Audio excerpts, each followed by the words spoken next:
یہ بات آپ میں سے ہر ایک کے سامنے بالکل عیاں ہے کہ اسلام کی آمد سے پہلے پوری انسانیت عمومی طور پر اور عرب معاشرہ خصوصی طور پر مذہبی، معاشرتی، اخلاقی،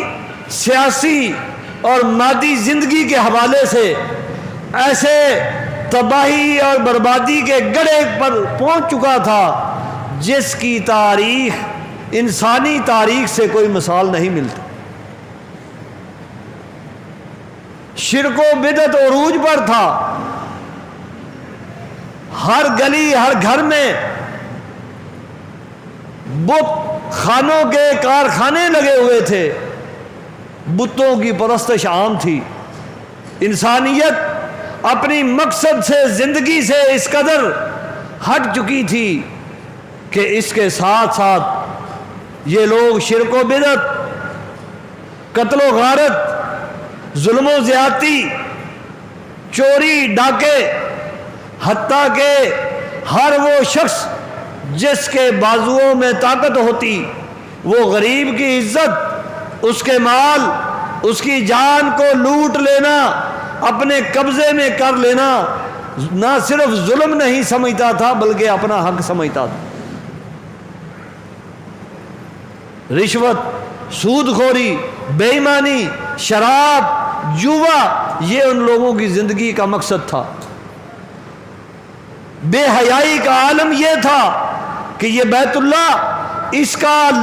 مرد اور عورتیں بالکل عریاں ہو کر بیت اللہ کا طواف کرتے تھے۔ بچیوں کو زندہ درگور کر دینا یہ ان کا معمول تھا۔ لیکن جب اسلام آیا تو اسلام نے اپنے ایک تھوڑے سے عرصے میں، بہت ہی تھوڑے عرصے میں، اس بگڑے ہوئے معاشرے کو جس کی کہیں انسانی تاریخ میں مثال نہیں ملتی، اس کو یکسر بدل کر رکھ دیا۔ وہ عرب کے لوگ، وہ بدو جو بھیڑ بکریاں اور اونٹ چرانے والے فطری طور پر انسانیت سے نکل چکے تھے، اسلام کی تعلیمات نے یکسر ان کی زندگی کو ہر حوالے سے بدل کر رکھ دیا۔ حتیٰ کہ وہ لوگ جو اپنے بچیوں کو زندہ درگور کرتے تھے، وہ رحمت کائنات صلی اللہ علیہ وسلم کی خدمت میں حاضر ہو کر وہ بغیر کسی ملامت کے اپنے جرم کا اقرار کرنے لگے۔